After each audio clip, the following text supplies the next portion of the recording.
आप सुन रहे हैं जीके म्यूजिक एंटरटेनमेंट की धमाकेदार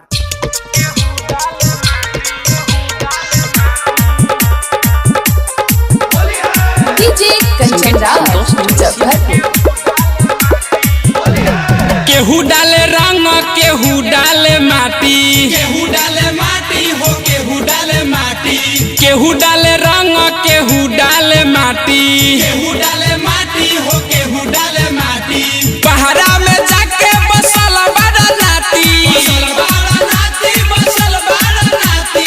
देवरा सध के फारताते टाटी, फारताते टाटी, फारताते टाटी। केहू डाले रंग केहू डाले माटी। डीजे कंचन राज सुकुल संवरिया डीजे कंचन राज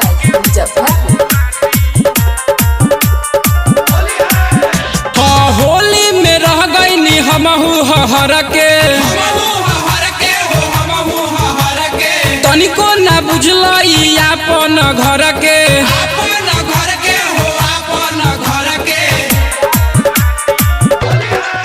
हाँ होली में रह गईनी हमहू हर के, तनिको ना बुझल अपन घर के। एही से ओकनी के हमू ना डाटी, केहू डाले रंग केहू डाले माटी। डीजे कंचन राज मुजफ्फरपुर डीजे कंचन राज मुजफ्फरपुर सैया जी सुनी ना सुकुल संवरिया, सुकुल संवरिया हो सुकुल संवरिया। मुहावा से निकलता हमारा हो गरिया, हमारा हो गरिया हो हमारा हो गरिया। हाँ सैया जी सुनी ना सुकुल संवरिया, मुहावा से निकलता हमारा हो गरिया।